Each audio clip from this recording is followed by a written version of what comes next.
السلام علیکم ناظرین، کیا حال ہے؟ کیسے ہیں آپ؟ آج تو سوشل میڈیا پر کرنل کی بیوی ایک بھرپور ٹرینڈ بنا ہوا ہے۔ ہر شخص کرنل کی بیوی سے متعلق باتیں کر رہا ہے، اور لوگ ارطغرل ڈرامہ بھی بھول چکے ہیں اور لیلۃ القدر کو بھی بھول چکے ہیں، اور میرے سمیت سب لوگ آج یاد کر رہے ہیں تو وہ پاکستان کی آج کے دن کی خاص شخصیت، اس کا نام کرنل کی بیوی ہے۔ اور کرنل کی بیوی نے جو وہاں گفتگو کی وہ تو اپنی جگہ پر ہے ہی ہے، لیکن جب میں نے کرنل کی بیوی کے خامند یعنی کرنل صاحب کی گفتگو سنی، اور وہ گفتگو ان کی تقریباً کچھ عرصہ پہلے ایبٹ آباد میں جہاں کیا نام ہے آرمی برنال کالج ختم ہوتا ہے تو اس کے سامنے ڈائیوو کا اڈہ ہے، ڈائیوو کے اڈے کے قریب کرنل صاحب کی گاڑی کو پولیس نے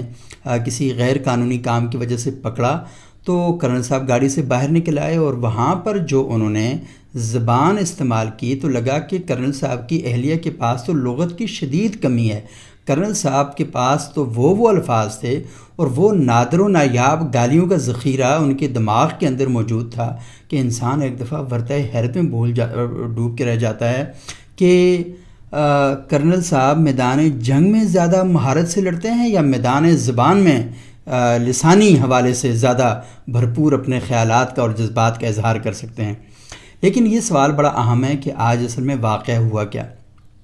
تو بہت سے لوگوں نے لکھا کہ یہ واقعہ حویلیوں کے قریب پیش آیا، کچھ لوگوں نے لکھا کہ یہ واقعہ قلندر آباد کے قریب پیش آیا، بلکہ وائس آف امریکہ نے بھی اس کو قلندر آباد کے قریب لکھا، اور کچھ لوگوں نے کہا کہ یہ مانسہرہ میں واقعہ پیش آیا۔ اصل بات یہ ہے کہ مانسہرہ تک موٹر وے بن چکی ہے اور لوگ مانسہرہ تک اس پہ سفر کرتے ہیں، لیکن مانسہرہ سے آگے موٹر وے پر کنسٹرکشن کا کام، تعمیر کا کام جاری ہے، اور اس کے ارد گرد کوئی باڑ بھی نہیں لگائی گئی، اور بہت سے مقامات ایسے ہیں کہ جہاں پر آپ عام سڑک سے ہوتے ہوئے موٹر وے کے اوپر آ سکتے ہیں، موٹر وے پہ سفر کر سکتے ہیں۔ تو کرنل صاحب کی اہلیہ بھی آج شنکیاری سے صبح آئیں، تو صبح بھی انہوں نے لڑائی جھگڑا کر کے اپنے لیے راستہ بنایا، اور واپسی پر بھی انہوں نے سیم یہی کام کیا جو صبح وہ کر کے گئی تھی۔ اب مسئلہ اصل میں یہ ہے کہ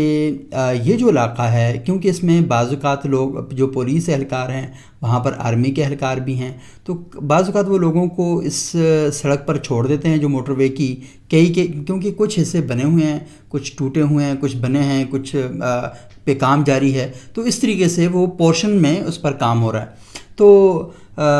بعض جگہوں پر یہ پولیس اہلکار بھی اور فوج کے اہلکار چھوڑ دیتے ہیں، بعض جگہوں پر نہیں چھوڑتے، کبھی بند کر دیتے ہیں، کبھی کھول دیتے ہیں، تو اس سے ایک کنفیوژن کریٹ ہوتی ہے، جس کی وجہ سے لوگ یہاں پر آ جاتے ہیں، لیکن جو ہی تھوڑا سا سفر آگے کرتے ہیں تو آگے ان کو روک دیا جاتا ہے، پھر لوگوں کو واپس آنا پڑتا ہے۔ تو اس وجہ سے اکثر اوقات سڑکوں پر جو رش ہے اور ٹریفک جیم وہ بھی بڑھ جاتا ہے۔ اگر یہاں پر ایک اصول اپنا لیا جائے کہ ہاں بھائی ہفتے میں اتنے دنوں کے لیے ہم اس کو مکمل کھول دیں گے اور ہفتے میں اتنے دن ہم اس کو بند کر دیں گے کام کے لیے، تو میرا خیال یہ ہے کہ یہ مناسب حل ہو سکتا ہے، کیونکہ لوگ یہ چاہتے ہیں کہ ان کا سفر آسانی کے ساتھ وہاں سے حل ہو، اور جب لوگ پولیس اہلکار یا فوج ان کو روکتی ہے تو اپنے کسی ذاتی مقصد کے لیے نہیں روکتی، بلکہ اس لیے روکا جاتا ہے کہ آگے کنسٹرکشن کا کام ہو رہا ہے، اور جب گاڑیاں وہاں سے چلتی ہیں تو جو تعمیراتی کام ہے اس میں پھر پرابلم کریٹ ہوتے ہیں۔ تو بہرحال یہ بڑا ایک ایشو اس حوالے سے ہے کہ بنیادی بات کو سمجھ لینا چاہیے، اور میں نے اصل میں بڑی کوشش کی، بہت سے دوستوں سے پوچھا، لیکن مجھے جو حقائق ہیں وہ نہیں مل سکے، لیکن جب وہ رپورٹ ہوا واقعہ اور ساری صورتحال سامنے آئی تو پھر وہی صورتحال تھی جو آپ کے سامنے میں نے بیان کر دی ہے۔ لیکن اس کے علاوہ اس سے جڑا ہوا ایک اور بڑا اہم واقعہ ہے، اور واقعہ بہت عرصے سے ہمارے سامنے ہے کہ پاکستان کے اندر شہری حقوق کے حوالے سے سنگین خلاف ورزیاں ہو رہی ہیں۔ کئی جگہوں پر پولیس نے بھی، فوج نے بھی، ایف سی نے بھی، رینجرز نے بھی، اور بہت سے اداروں نے ناکے لگا رکھے ہیں، سڑکیں بند کر دی گئی ہیں، اور لوگوں کی وہاں سے آمد و رفت انتہائی مشکل ہو جاتی ہے، اور مختلف مقامات پر سیکورٹی کے ایشو ہیں، لیکن اس وجہ سے وہاں پر ناکے لگا دیے جاتے ہیں، اور بعض اوقات صدر صاحب، وزیر اعظم صاحب، آرمی چیف صاحب یا چیف جسٹس صاحب یا گورنر صاحبان یا وزرائے اعلیٰ صاحبان نکلتے ہیں تو اس وقت بھی سڑکیں بند کر دی جاتی ہیں۔ نتیجے کے طور پر یہ ہوتا ہے کہ کیونکہ لوگ بہت جلدی میں ہیں، ٹریفک کا رش بہت زیادہ بڑھا ہوا ہے، تو لوگوں کے لیے بڑے پرابلم پیدا ہوتے ہیں، اور لوگ نفسیاتی طور پر پہلے ہی کئی جو امراض ہیں ان کا شکار ہیں، اور ہر نفسیاتی مریض یہی سمجھتا ہے میرے سمیت کہ کیا کہتے ہیں وہ مریض نہیں ہیں، لیکن جو صورتحال ہم بہت عرصے سے پاکستان میں دیکھ رہے ہیں، تو اس کے بعد ہم سب لوگوں کے اندر ایک اشتعال کی کیفیت اور ایک غصے کی کیفیت وہ ہمارے اندر فطرتی طور پر وہ آ چکی ہے، اور بڑا مسائل جو ہیں ہمیں ان کا سامنا کرنا پڑ رہا ہے۔ لیکن پاکستان کے اندر ایک اور بڑا ایشو بھی ہے، وہ پاکستان بہت سے ملکوں کے اندر ہے، لیکن میں پاکستان کے حوالے سے بات کرتا ہوں کیونکہ اس ملک کے اندر میں رہ رہا ہوں، اور جب ہم اپنے ملک کے اندر کسی بہتری کی بات کرتے ہیں، کسی چیز کو ٹھیک کرنے کے حوالے سے گفتگو کرتے ہیں، تو ہم یہ نہیں کہتے فلاں ملک میں بھی ایسا ہو رہا ہے غلط کام تو ہمارے ملک میں بھی غلط کام ہوگا۔ ہمیں دنیا سے جو سیکھنا ہے وہ بہتر کام ہے، ہمیں دنیا سے غلط کام نہیں سیکھنا ہے، ہمیں دنیا سے بہتری کی چیزیں سیکھنی ہیں اور ان کو اپنی سوسائٹی میں، اپنے معاشرے کے اندر ان کو نافذ کرنا ہے۔ تو پاکستان کے اندر آپ کو علم ہے کہ یہاں پر کوئی بھی مذہبی عبادت اس وقت تک تکمیل نہیں پاتی جب تک سڑک بند نہیں کی جاتی۔ محرم الحرام میں تو جلوس ہیں، ربیع الاول میں تو جلوس ہیں، خلفائے راشدین کے ایام ہیں تو جلوس ہو رہے ہیں۔ اچھا، اس کے علاوہ کوئی مذہبی شخصیت قتل ہو جائے، سیاسی شخصیت قتل ہو جائے تو جلوس ہوتے ہیں۔ پٹرول کی قیمتیں بڑھ گئی ہیں، لوڈ شیڈنگ میں اضافہ ہو گیا ہے، گیس کی قلت ہے تو جلوس نکلتے ہیں، اور یہ سارے جلوس سڑکوں پہ نکالے جاتے ہیں، اور اتنا پرابلم کریٹ کر دیا جاتا ہے، اتنی مشکلات پیدا ہو جاتی ہیں کہ بعض اوقات کسی نے اسپتال جانا ہے، اسکول جانا ہے، کالج جانا ہے، یونیورسٹی جانا ہے، تو اس کاروباری مراکز میں جانا ہے تو اس کے راستے بند کر کے رکھ دیے جاتے ہیں۔ مجھے اپنے بچپن کا ایک واقعہ یاد ہے کہ ایبٹ آباد میں اسی طرح کسی ایشو پر جلوس نکلا تو میں اپنے والد محترم کے ساتھ اس جلوس میں شریک تھا، اور ایبٹ آباد کا فوارہ چوک، اگر آپ کو جانتے ہوں فوارہ چوک کو، تو وہاں پہ یہ جلوس تقریباً کوئی 3-4 گھنٹے سے جاری تھا، اور بہت سے لوگ اس میں تقریریں کر رہے تھے، کوئی لطیفے سنا رہے تھے، کچھ مذہبی گفتگو بھی ہو رہی تھی، ساری چیزیں چل رہی تھیں۔ تو اتنے میں نے دیکھا کہ ویسپا پر ایک صاحب آئے، اور وہ میرے والد صاحب کو دیکھا، انہوں نے تو موٹر سائیکل کو روک لیا، اور میرے والد صاحب دیکھ کے کہنے کہ استغفر اللہ۔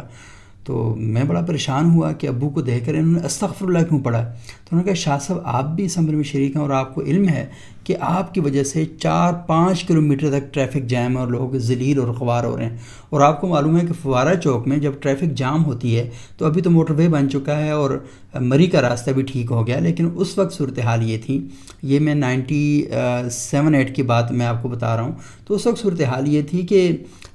خنجراب بائی پاس ہے، یعنی چین تک کا راستہ فوارہ چوک میں راستہ بند کرنے سے بند ہو سکتا ہے، اور ادھر سے حسن عبدال تک یہ جو راستہ یہ سارا بند ہو سکتا ہے۔ اور آپ کو معلوم ہے کہ یہ ایبٹ آباد ٹورزم کا ہب ہے، لوگ سارے اسی راستے سے ہو کر کاغان، ناران، گلگت بلتستان تک جاتے ہیں، سکردو تک جاتے ہیں۔ تو اس بندے جب یہ والی بات کی تو میرے والد صاحب نے مجھے کہا کہ نکلو یہاں سے، تو میں نکل پڑا اور ابو آگے۔ پھر اس دن کے بعد مجھے یاد نہیں ہے، کم از کم میں نے تو کبھی بھی کسی مظاہرے میں شرکت نہیں کی جو سڑک کے اوپر سڑک بند کر کے کیا جا رہا ہو۔ برما کے حوالے سے 2015 میں یہاں پر اسلام آباد میں ہم نے سول سوسائٹی کے زیر اہتمام ایک مظاہرے کا انعقاد کیا، لیکن ہم نے پریس کلب کے سامنے جو گراؤنڈ تھی وہاں پر وہ مظاہرہ ہم نے کیا۔ ہم نے دیکھا کہ جب ہم باہر نکلے تو پولیس نے ٹریفک بند کرنی چاہیے، اور میں انتظامیہ کے پاس گیا، میں نے کہا ہم سڑک کے کنارے کھڑے ہوں گے اور ہم نے ٹریفک بند نہیں ہونے دینی، کیونکہ یہ تو ہم نے طے کر کے آئے تھے کہ ہم لوگوں کو یہ بتائیں گے کہ اگر آپ نے کوئی احتجاج کرنا ہے تو اس احتجاج کے اخلاقیات کیا ہونی چاہیے، تو ہم نے سڑک وہاں پر بند نہیں ہونے دی، لیکن پولیس نے پھر بھی بند کر دی، کیونکہ اس مظاہرے میں بڑی اہم شخصیات بھی شریک تھیں، تو پولیس نے بند کر دی۔ تو ہم نے 10 منٹ کے اندر، بلکہ 10 منٹ سے بہت ہی کم ٹائم میں فوراً مظاہرہ ختم کیا، اور اسلام آباد کی انتظامیہ کے لوگ میرے پاس آئے اور انہوں نے شکریہ ادا کیا کہ آپ نے ساری چیزوں کا بڑا خیال رکھا، اور ہم نے اسلام آباد میں پہلی مرتبہ اتنا منظم، اتنا آرگنائز اور انتظامیہ کے ساتھ تعاون کرنے کا اتنا شاندار مظاہرہ ہم نے دیکھا، تو بہت ہمیں اس پر مبارکباد پیش کی۔ خیر وہ مبارکباد ان لوگوں کے لیے ہے کہ جن لوگوں نے اس مظاہرے کو اتنا بہتر طریقے سے آرگنائز کیا تھا۔ تو پھر مجھے یاد ہے 2003 میں یہ جو مظاہرے کے نقصانات کیا ہوتے ہیں، کاروباری نقصانات تو ہوتے ہی ہیں، معاشی نقصانات بھی ہوتے ہیں، لوگوں کے لیے آمد و رفت کے پرابلم کریٹ ہو جاتے ہیں۔ آپ کو پتہ ہے کہ پھر کئی گھنٹے تک ٹریفک جو ہے اس کے نظام کی اصلاح نہیں ہو پاتی، اور کراچی جیسے شہر میں، لاہور میں، پشاور میں، اسلام آباد میں بڑے پرابلم پھر ہو جاتے ہیں۔ مجھے پشاور میں 2003 کا متحدہ مجلس عمل کا ملین مارچ یاد ہے، اور ملین مارچ میں اس طرح ہوا کہ حشد نگری کا جو پل ہے وہاں پر یہ ملین مارچ کیا گیا تھا، اور اس میں قاضی حسین احمد صاحب، مولانا فضل الرحمان صاحب، علامہ شاہ نورانی صاحب، اس طرح کی جو بڑی شخصیات تھیں متحدہ مجلس عمل کی، وہ ساری اس مظاہرے میں شریک تھیں، اور یہ کافی ٹائم تک چلا تھا، کم از کم یہ 5-6 گھنٹے سے زیادہ کا تھا، لیکن ایک دن پہلے سے ہی سڑک بند کر دی گئی تھی۔ اب میں آپ کو بتاتا ہوں کہ جب سڑک بند ہوئی تو کیا کیا کس کس جگہ کے لیے پرابلم کریٹ ہوئے۔ اس سڑک کے بند ہونے کے بعد خیبر پختونخوا کے 3 بڑے اسپتال اس مظاہرے کے بعد آتے ہیں، یعنی lady reading hospital, Sherpao hospital اور حیات آباد ٹیچنگ ہاسپٹل، یہ تینوں جو بڑے اسپتال تھے، یہ جہاں مظاہرہ کیا جا رہا تھا اس سے آگے آ رہے تھے۔ پشاور یونیورسٹی اس سے آگے آ رہی تھی، اچھا اسلامیہ کالج، یعنی 5 یونیورسٹیاں بھی اس کے بعد ہی تھیں۔ تو یہ مظاہرہ اصل میں ان سب لوگوں کے لیے ایک بہت بڑا پرابلم کریٹ کر رہا تھا۔ اچھا یہ مظاہرہ تو ہو گیا، 3 عورتوں نے سڑکوں پر بچے جنے تھے کیونکہ اسپتال کے راستے آپ نے بند کر دیے تھے۔ اچھا کیونکہ میں سائڈ سٹوری کور کر رہا تھا، اور اس وقت جو ہم نیوز میں اینکر ہیں عادل شاہ زیب صاحب، یہ بھی اس مظاہرے کو کور کر رہے تھے، میرے ساتھ جاوید علی صاحب اور گوہر علی صاحب جو روزنامہ جنگ پشاور میں ہوتے ہیں وہ بھی اسے کور کر رہے تھے۔ تو میری ڈیوٹی تھی میں سائڈ سٹوریز یعنی مظاہرے کے ارد گرد جو چیزیں ہو رہی ہیں تو ان کو کور کروں۔ تو یہ جنگ اخبار میں فرنٹ پیج پہ ساری میری سٹوریز شائع بھی ہوئی تھی۔ تو اس میں یہ تھا کہ ایک ایمبولینس آ رہی تھی، شب قدر میں کوئی حادثہ ہوا، تو اس کی ایمبولینس آ رہی تھی، تو آپ کو پتہ اس میں 3 لوگ تھے شدید زخمی، اور اب وہ ایمبولینس کا جانے کا راستہ نہیں تھا، اور وہ ایمبولینس وہ جس طرح اپنے ہوٹر بجا رہی تھی، اور اس کی جو آواز ہوتی ہے تو لازمی آپ اس آواز کے ساتھ عادی ہیں کہ یہ حادثے کی اور بڑی خوفناک جان بچانے کے لیے آوازیں انسانی دماغ میں اس کے سائرن گونجتے ہیں، تو ان کو راستہ وہاں پر نہیں مل پایا تھا۔ تو یہ ساری سٹوریز میں نے کور کی۔ تو اگر ہم قرآن اور حدیث کی تعلیمات کے مطابق بھی دیکھیں تو رسول اللہ صلی اللہ علیہ وسلم کا ایک ارشاد مبارک میرے ذہن میں آ رہا ہے کہ آپ نے فرمایا کہ ایمان کی 72 علامات ہیں، 72 علامات ہیں، اور آخری جو علامت ہے وہ یہ ہے کہ راستے میں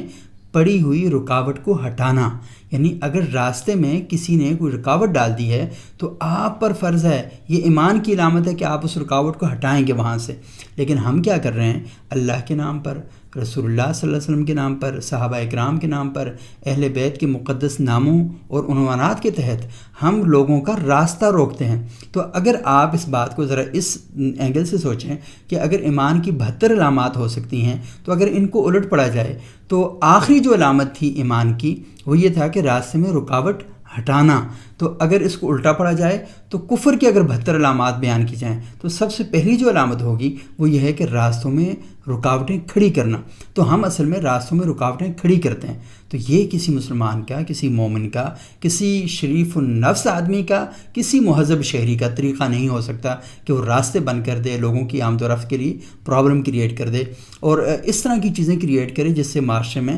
پریشانی پیدا ہو سکتی ہے۔ اب لوگ آگے سے مثالیں دیں گے، یہ تو یورپ میں بھی ہوتا ہے، یہ تو فلانی جگہ پر بھی ہوتا ہے، یہ فلانی جگہ پر بھی ہوتا ہے۔ تو کسی جگہ غلط کام ہو رہا ہے تو اس کا مطلب یہ نہیں ہے کہ وہ وہاں پر ہونے سے وہ ٹھیک ہو جائے گا۔ غلط غلط ہے، غلط کو جبے اور دستار اور ممبر و محراب سے بیان کیا جائے تو تب بھی غلط ہے، غلط کو کوئی انتہائی بڑا تھنکر، مفکر، فلاسفر، شاعر، ادیب، خطیب بیان کرے تو غلط غلط ہی ہوتا ہے۔ کسی کے بڑے آدمی کے غلط کام بیان کرنے کی وجہ سے وہ ٹھیک نہیں ہو سکتا، تو ہمیں ان چیزوں پر بہت زیادہ غور کرنے کی ضرورت ہے۔ تو کیونکہ یہ جو خاتون نے کام کیا یہ تو انتہائی جارحانہ قسم کا کام تھا، بہت غلط کام تھا، پورا پاکستان اس چیز کی مذمت کر رہا ہے، لیکن اس مذمت کے ساتھ ہمیں اپنی مذمتوں کا دائرہ تھوڑا وسیع کرنا چاہیے، اور جہاں جہاں پر بھی شہری آزادیوں کی راہ میں رکاوٹیں ڈالی جا رہی ہیں، ہماری زندگیوں کو تنگ کرنے کی کوششیں کی جا رہی ہیں، ہمیں ان کے خلاف بھی بولنا چاہیے، اور ہمیں ٹرینڈ بنانا چاہیے کہ یہ ملک ہمارا ہے، ہم سب اس ملک میں برابر کے شہری ہیں، اور ہم نے اپنے حقوق کے لیے جدوجہد کرنی ہے۔ سیکورٹی کے پرابلم ہیں،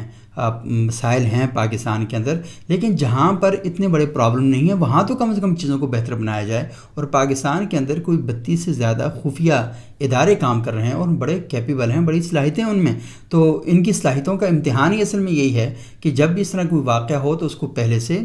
وہ جا کے پکڑ لیں۔ لیکن یہ نا کہ یہ صورتحال کریٹ کر دینا کہ جہاں پر آپ کو شک ہے آپ سڑکیں بند کر دیں، کیا کہتے ہیں، شاہراہوں کو بند کر دیا جائے، پارکوں کو بند کر دیا جائے، تو میرا خیال یہ ہے کہ یہ عمل بالکل درست نہیں ہے۔ ہمیں اس عمل کو کسی طور پر بھی سپورٹ نہیں کرنا چاہیے۔ ہم سب کو سوشل میڈیا کے ذریعے اور مین سٹریم میڈیا کے ذریعے یہ بات پہنچانی چاہیے، اپنے یہاں اس ڈبیٹ کو اوپن کرنا چاہیے کہ ہم نے پارلیمان کے ذریعے یہ بل متفقہ طور پر پاس کروانا چاہیے کہ آئندہ کسی بھی صورت میں